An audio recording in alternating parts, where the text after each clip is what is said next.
नमस्कार दोस्तों, मेरा नाम डॉक्टर जयराम है और आज हम जिस टॉपिक को लेकर चलते हैं वो है ब्लड प्रेशर। भारत में ज़्यादातर ये ब्लड प्रेशर के पेशेंट देखे जा रहे हैं। किसी को हाइपर होता है, किसी को हाइपो होता है। जो ब्लड प्रेशर का नॉर्मल है माप है वो है 120/80। 120 सिस्टोलिक यानी ऊपर का और 80 डायस्टोलिक यानी नीचे का। दो कंडीशन जैसे कि मैंने बताया, हाइपो और हाइपर। ज़्यादातर पेशेंट्स को बुजुर्गों में हाइपर कंडीशन देखा जाता है और नौजवानों में ये हाइपो कंडीशन में देखा जाता है।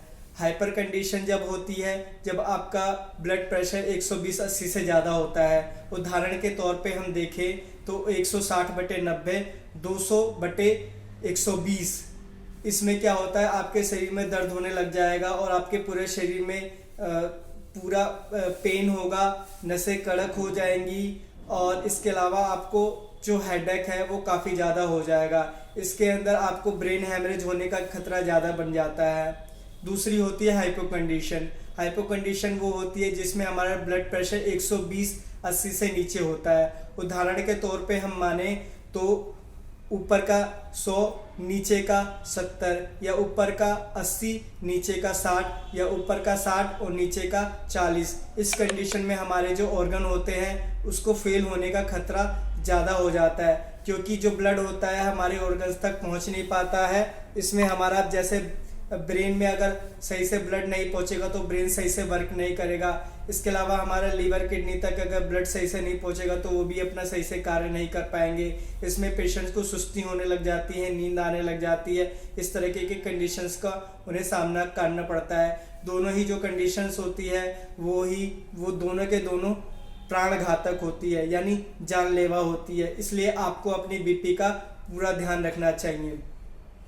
अब हम बात करेंगे कि ये बीपी होती क्यों है, क्या कारण है। बीपी हमारे इंडिया में बीपी बढ़ने का या घटने का मेन कारण जो हमारा देखने में आया है, क्लिनिकल जो हमारे पेशेंट होते हैं उससे हमें ये पता चला है कि जो सबसे बड़ा कारण होता है वो होता है लाइफ स्टाइल, यानी कि आपका खान पान। लोगों ने अपने खाने पीने के अंदर तेल मसाले की मात्रा ज़्यादा बढ़ा दी है, बाहर की चीज़ हम ज़्यादा खाते हैं, कोलेस्ट्रॉल की मात्रा हमारे नसों में ज़्यादा बढ़ जाती है, जिसकी वजह से हमारी नसें जो है वो संक्रिय हो जाती है, जिसकी वजह से ये ब्लड का जो प्रेशर होता है वो बढ़ जाता है। आपको मैं उदाहरण के तौर पे बताना चाहता हूँ कि ब्लड का प्रेशर आखिर मापा कैसे जाता है। मान लीजिए कि ये कोई पाइप है, आपने ये पाइप मान लीजिए और इस पाइप में से पानी जाता है। अगर आप गांव के रहने वाले हैं तो आपने देखा होगा कि गांव में खेतों में पानी देने के लिए लंबी लंबी पाइपें प्लास्टिक की बिछाई जाती हैं। उस पाइपों के अंदर से पानी जो होता है वो हम मशीन से खेतों की तरफ भेजते हैं। तो जिस तरीके का वो पाइप होता है उसी तरीके की हमारी नसें होती हैं। नसों के अंदर हमारा ब्लड जो है वो फ्लो कर रहा होता है और इसी जो दीवार होती है, नसें की दीवार होती है, इसी के ही प्रेशर को हम ब्लड प्रेशर में नापते हैं मशीन के द्वारा, बीपी मशीन के द्वारा। अब जब इसके अंदर कोलेस्ट्रॉल की मात्रा, यानी यहाँ पे जब कोलेस्ट्रॉल यानी गंदगी, प्लाक्स ये सब जमा हो जाएंगे तो जो हमारा ब्लड का फ्लो है वो कम हो जाएगा। जब कम हो जाएगा तो ये इसकी दीवारों पे प्रेशर यानी प्रेशर इस तरीके से जनरेट करेगी आगे बढ़ने के लिए। इसी में ही हमारा जो होता है ब्लड प्रेशर बढ़ जाता है। ये नसें जो होती है वो कड़क हो जाती हैं। कड़क होने की वजह से हमें शरीर में दर्द होता है और ज़्यादा जब ब्लड तेजी से फ्लो करेगा और ये कड़क हो जाएगी तो आपने जैसे पाइप में देखा है कि आगे से अगर रास्ता ब्लॉक हो और पीछे से पानी का प्रेशर ज़्यादा हो और जहाँ पे ज्वाइंट होता है, पाइप आपस में जुड़े हुए होते हैं, चाहे इस तरीके से या इस तरीके से, तो पाइप आपस में खुल जाते हैं। ये जो गांव के लोग हैं जो खेती करते हैं, किसान होते हैं, वो इस बात को अच्छे से समझ जाएंगे। दो पाइपों का ज्वाइंट होता है, पीछे से अगर किसी ने पैर रख दिया, काड़ी रख दी या आगे से कोई ब्लॉकेज हो गई, पाइप मुड़ गया तो पाइप जो ज्वाइंट होता है बीच में कहीं ना कहीं वो खुल जाता है और पानी जो होता है लीक करने लग जाता है। यही कंडीशन होती है जब बीपी हाई होता है और लोगों को ब्रेन हैमरेज होता है। इसी वजह से जब ब्रेन के अंदर ब्लड की क्लॉटिंग हो जाती है तो पेशेंट्स जो होते हैं कई तो ब्रेन डेड हो जाते हैं और कईयों को ब्रेन से रिलेटेड प्रॉब्लम्स आने लग जाती है, ट्यूमर्स डेवलप हो जाते हैं या ब्रेन के अंदर ब्लड का क्लॉट जमा हो जाता है। अब इसके ट्रीटमेंट की बात करते हैं कि ट्रीटमेंट हम कैसा करें। एलोपैथी के अंदर जो हम ब्लड होता है उसको पतला करने के लिए मेडिसिन दी जाती है। तो जो ब्लड जो होता है वो गाढ़ा हो जाता है, उसको थिनर यानी थिन पतला करने के लिए दिया जाता है ताकि वो आराम से फ्लो कर सके। ब्लड प्रेशर के अंदर बहुत सारे कारण होते हैं, जैसे कि हमारी किडनी सही से फिल्टर नहीं कर पाती, कोलेस्ट्रॉल की मात्रा ज़्यादा बढ़ जाती है क्योंकि हमारा जो लीवर होता है उसका मेटाबॉलिज्म नहीं कर पाता है। इसके अलावा जो हमारा हार्ट होता है इसकी वजह से भी ये भी एक कारण होता है ब्लड प्रेशर बढ़ने का। ब्लड जब प्रेशर बढ़ जाता है, अब हम इसका ट्रीटमेंट कैसे करें कि जो हमारा ब्लड है वो गाढ़ा ना हो, गंदा ना हो, इसका प्रेशर ना बढ़े, हमारी नसें टाइट ना हो। तो हमें इसके लिए क्या करना पड़ेगा? क्या ऐसे कुछ घर में कुछ ऐसा हम कर सकते हैं कि हमें दवाइयों पे ही निर्भर रहना पड़ेगा? देखिए, मैंने हमेशा आपको बताया है दवाइयाँ तो काम करती ही करती हैं। आप कुछ ऐसी तरीके हैं जिसको अपना के आप सारी बीमारियों से बच सकते हैं। बीपी भी उन्हीं में से एक आती है। यदि आप तला भुना खाना बंद कर देते हैं, ऐसी वस्तुएं खाना बंद कर देते हैं या कम मात्रा में खाते हैं या उसके अंदर ज़्यादा पानी मिला के खाते हैं जिसके अंदर वसा यानी फैट हिंदी में ज़्यादा मात्रा में होती है। मान लीजिए कि दूध होता है, दूध के अंदर फैट होता है, तो दूध यदि आपको पीना ही है तो उसमें पानी मिला के पिए।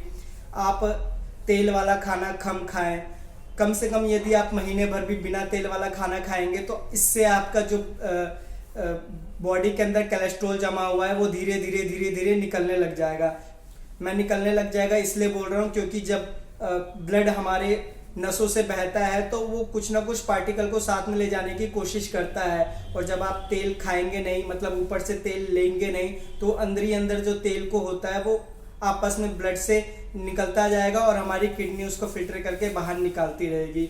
तो इससे आप देखेंगे कि सिर्फ आप अपने खान पीन पे ही कंट्रोल करके आप अपने ब्लड प्रेशर से आपको काफ़ी ज़्यादा राहत मिल जाएगी।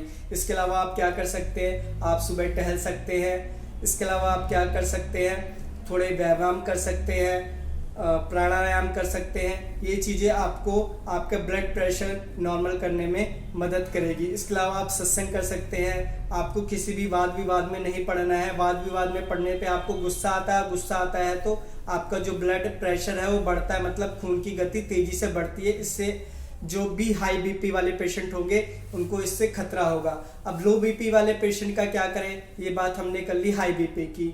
लो बीपी वाले पेशेंट में जो हमारा ब्लड का फ्लो होता है वो कम होता है, यानी कि जो हमारा हार्ट होता है वो पंप तेजी से नहीं कर पाता। इसके लिए पेशेंट्स को भी मेडिसिन लेने की जरूरत पड़ती है, जैसे कि हमारे एलोपैथी में जो होता है, जो एलोपैथी डॉक्टर्स होते हैं वो देते हैं, उनको मल्टीविटामिन्स देते हैं या ड्रिप चढ़ाई जाती है।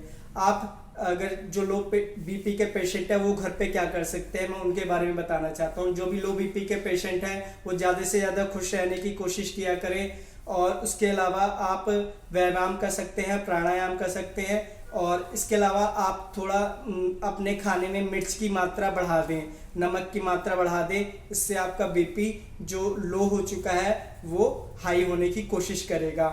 इसके अलावा आप हरी साग सब्जियां दोनों तरह के पेशेंट खा सकते हैं, हाई बीपी वाले भी, लो बीपी वाले भी। फल फ्रूट का सेवन ज़्यादा से ज़्यादा करें।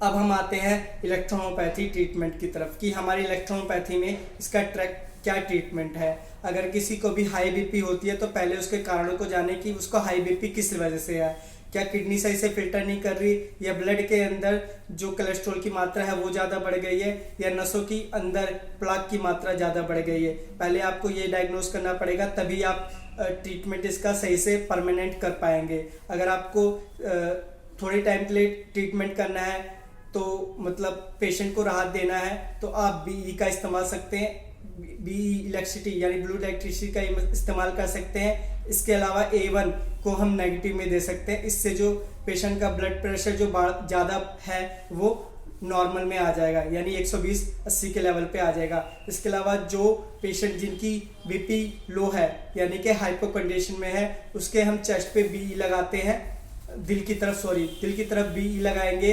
इसके अलावा हम A1 को पॉजिटिव में देंगे और RE को भी पॉजिटिव में देंगे। इससे उनका जो हार्ट है वो तेज़ी से काम करेगा और बॉडी के सारे ऑर्गन्स पे ब्लड तेज़ी से पहुंचेगा और पेशेंट का बीपी नॉर्मल आ जाएगा। मेरे समझाने के दौरान अगर किसी को कोई प्रश्न पूछना हो तो वो मुझे कमेंट कर सकता है। और लास्ट में मैं यही कहना चाहूँगा कि स्वस्थ रहिए, सुखी रहिए, परिवार के साथ रहिए। नमस्कार।